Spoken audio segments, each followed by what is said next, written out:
This position actually for a long time was kind of a debate of like, okay, is it better for black? Is it better for white? Like, what's going on? And people didn't know. And they were kind of experimenting and trying a lot of different lines. And one of the main lines that was tried was knight to c3.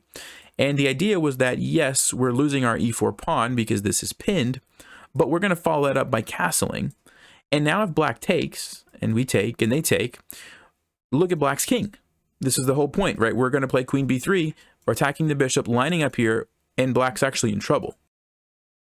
Hey guys, and welcome to this 15-minute opening lesson on the Italian game. My goal is to give you all of the essential concepts, ideas, the main lines, whether you're looking to play this for white or if you're playing as black against the Italian game. So if you already play this opening, you're going to want to watch this video, or if you're thinking about playing it but you don't really know much about it, you want to just get the basics quickly, this is the video for you. I'm going to be targeting 1,000 to 1,500 rated players, but if you're a little higher or a little lower, you're probably still going to learn a thing or two.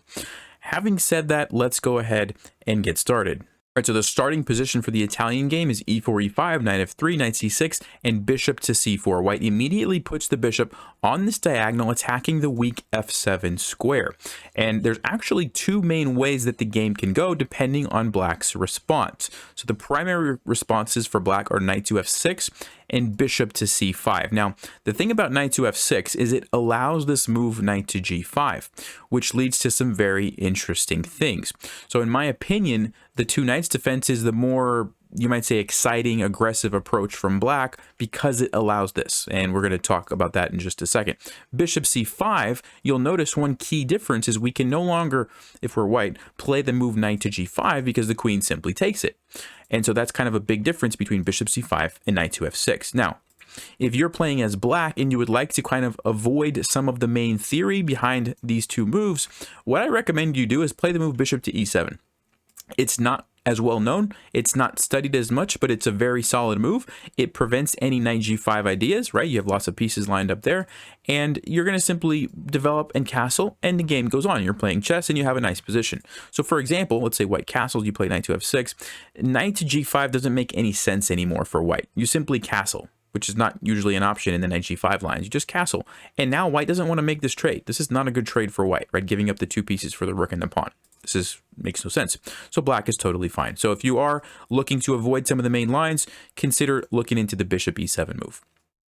All right, so let's actually go ahead and start with knight to f6. So this is, like I mentioned, the two knights defense. Now, personally, when I'm playing as black against the Italian game, I like to play knight to f6. I think we get some very interesting positions, and I like the two knights defense. Now, there's two primary ways that white will approach this. Option number one, I kind of already touched on. Knight to g5 is the more aggressive approach. White's saying, okay, you're going to let me, I'm going to go for it, I'm going to attack the f7 pawn, and my threat is to simply take here and fork your pieces, or even take with the bishop and put you in check, both of which look pretty scary for black. And we don't have an easy way to defend that, and so the main line here is d5, blocking off the bishop. Now, this is where we could enter into what is known as the fried liver attack. So if white captures, and if black recaptures with the knight, now white can sacrifice the knight on f7. And the whole point here is that you've got a fork, so black has to take you. And then you play queen to f3, again forking these pieces.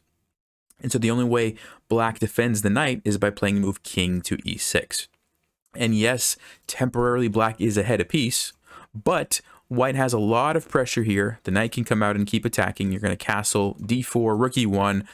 Very dangerous position, not for the faint of hearted. Now, you can play it. Actually, I have a video on the channel where I talk about some of these lines. It's playable for black if you know what you're doing. But you have to make sure you know what you're getting into. And for most beginners, I wouldn't recommend going down that route. So after you play d5, white captures. If you are trying to avoid the fried liver, what I recommend is the move knight to a5. So you don't take it back, you don't allow that sacrifice, you play knight a5, simply attacking white's bishop. Now, a lot of beginners, when they see this move, it's kind of like, well, aren't we not supposed to put our knights on the edge of the board? And normally you're not, but this is one kind of exception, and it's because you're putting the pressure on the bishop, which is actually really annoying for white. Basically, you're forcing white to move the bishop off of this diagonal, or you're just going to take it, right? Like if they just move back, you're just going to take it. So most people will play bishop to b5, check. You're going to play c6, takes. And you might say, didn't black just get a bunch of isolated pawns? Well, yes, they did. But the point is you get some nice tempos on the bishop, and it turns out that this knight on g5 is kind of weird once the bishop is no longer helping attack f7. It's like, well, what are you doing, right? So one of the lines here, queen to f3, white's trying to pin the rook, but what black can do is simply bishop e7, allow this trade. Yes, it looks a bit scary, you're getting forked, but bishop d7, the queen defends the rook, and after white moves, black simply castles. And look at this position for black. All three pieces are developed, the king is castled. You can use all of these files to attack, you can put your rooks wherever you want. I really like this for black. I think this is a really nice line to look into, and even though you're down 2 pawns, you have lots of compensation. This is going to be a lot of fun to play as black. And white has to figure out, how to survive with no pieces developed, right? So definitely check out this knight to a5 line if you're trying to avoid the fried liver and you're looking for something interesting to play with black. This is definitely one that I recommend. Okay, so let's go back. So that's knight g5. All right, you play d5 and then you go for that. The other way that white will a lot of times approach this is just by playing d3. And they're kind of just looking for a quiet game. They don't want any fireworks. They're just going to, develop their pieces. The game goes on. One thing you can play is d5. This is a move that I like to play. It's not very well known. It gets very wild. I did a video recently, a live stream, where I talk about this, so check that out if you're interested. But most likely, you can just develop your pieces. The game goes on. Nothing really crazy to talk about here. Now, there's one other thing I do want to mention that I just forgot about. If they do play knight to g5, we already talked about d5, and we talked about the fried liver, and we talked about knight to a5. The other option that you have is what's called the Traxler Counterattack. You play bishop to c5, and you're basically just ignoring this, completely ignoring this, giving white the option to take it either way. Okay, if they take it with the knight, they have a fork, but you're going to just say, you know what, I don't even care. I'm going on the offensive. The point is that if they take you, your knight's coming in, your queen's coming out. You might lose your rook in the process, but if you get checkmate, who cares? Very wild stuff. Also, white doesn't actually have to take your bishop. They can just slide their king over, in which case I think you bring your queen here, and this happens, and it's wild, but pretty crazy. Also, they can take you this way. You can play king e7. You can bring your rook over at some point and attack on the f file. It's completely wild, and if that's what you like to play, you definitely might want to look into the Traxler counterattack with bishop c5. All right. So we talked about knight g5, we talked about d3. There's one more move here I want to mention, knight to c3. Sometimes people will play this, and it actually is a little bit of a mistake, you might say, because it allows this tactical idea by black. Knight takes e4, and it looks like we're just giving up our knight for free, right? Well, the idea is we're going to follow it up with d5, forking these pieces, and at the end of the day, I don't know what white's going to do. Let's say they take it. At the end of the day, we like the position we have. We've just freed up our bishops. We have nice control over the center. White has to move. It's great for black. It's usually a pretty good trade for black. And even here, if they decide to sacrifice the bishop first and then take our knight, we're still going to play d5. And yes, it might look a little scary, but we're going to tuck our king back here. And we have complete control over the center. We have the bishop pair, which is also a good thing. And because of this, you put all this together, black's actually, Stockfish says black is winning, which is funny, minus 3.3. So it's great for black is the point. So if you do see this knight to c3 move, just remember you have this tactic available, takes and d5, forking these pieces. Okay, so that's essentially it when it comes to the two knights defense. Now, the other option that black has that I mentioned, bishop to c5. This is called the Giuoco Piano, and also very popular. Like I mentioned before, you can no longer play knight to g5 here as white, so white has to kind of resort to other plans. And typically you have three options. Number one would be the move knight to c3, where white's just saying, you know what, I'm just going to go for kind of a quiet game, maybe knight to f6, d3, d6, and we're playing chess. There is one idea here, bishop g5. Black has to be a little careful. If black castles and ignores this pin, black's in trouble after knight to d5. Because now how do you deal with this? You can't really defend this knight very easily. After white takes it, you're going to have to open up your king, and that's not really good for black. Okay, so what black needs to do is, before that happens, play h6 and force white to make a decision about this bishop. If white goes back, black's going to play g5. It's a pretty interesting position. I don't know if either side is going to castle kingside now, because if you're white and you castle here, you got to watch out for the pawns. If you're black, your king is open. So it's kind of interesting as to where the kings are going to go.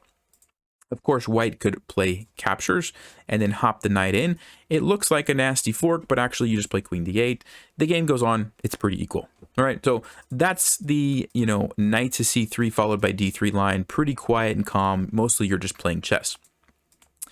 Then we have the move b4. This is called the Evans Gambit. The point is white gives up the pawn, black can take it either way, and the main idea is that you're going to play c3 with the tempo on the bishop followed by a quick d4 and get control of that center. You don't really care that you lost a pawn because you're going for the initiative, you're going to open lines and files, and you're trying to attack. I'm going to talk a little bit more about this at the end of the video, so we'll come back to that, but just keep this in mind, the Evans Gambit. All right. And then the third, and this is really the main line against the bishop c5 move, is c3. White's saying, okay, I really want to play d4 and get 2 pawns in the center. I couldn't do it because I only have 2 pieces defending.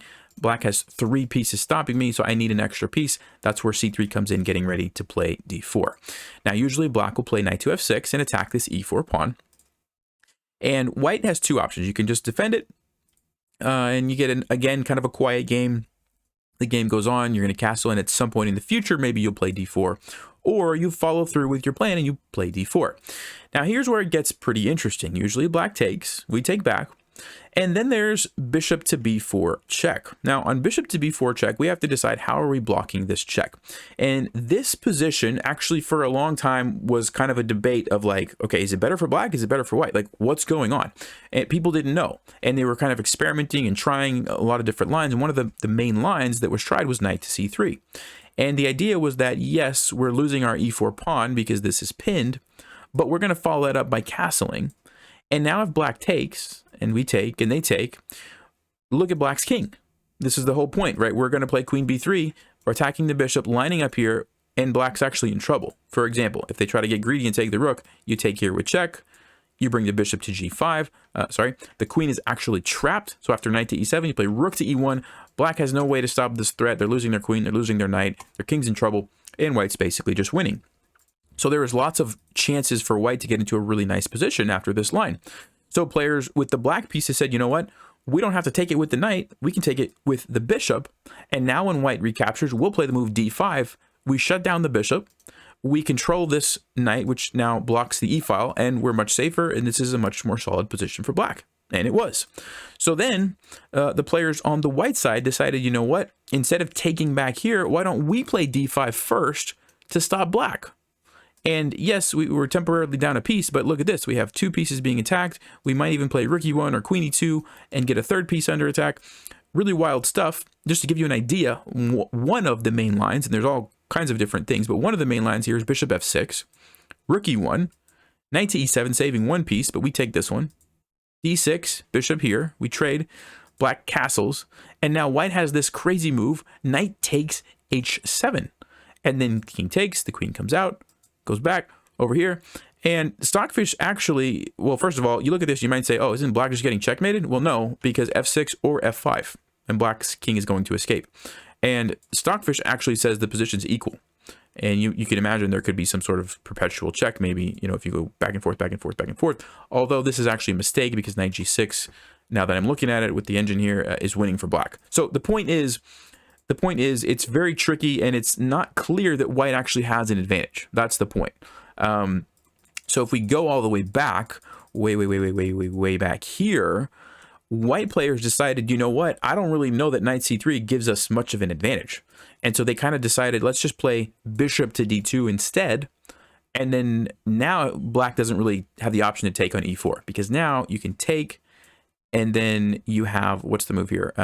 Bishop takes f7, followed by this fork, and you're going to be able to, you know, win back the knight, which is actually good for white.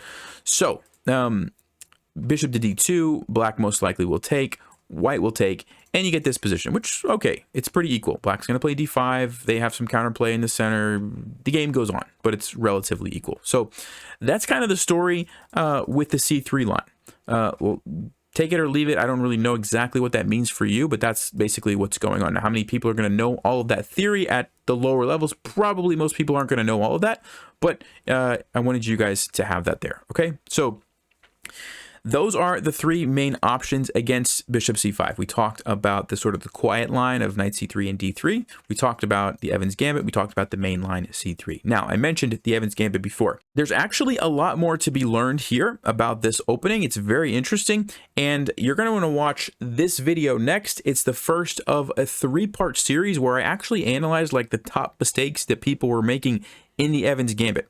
And so tons of good information there. Go check that out if you haven't already. And that's going to really explain a lot of the things that happen after this. And so, yeah, thank you guys for watching. I'll see you in the next one. Stay sharp, play smart, and take care.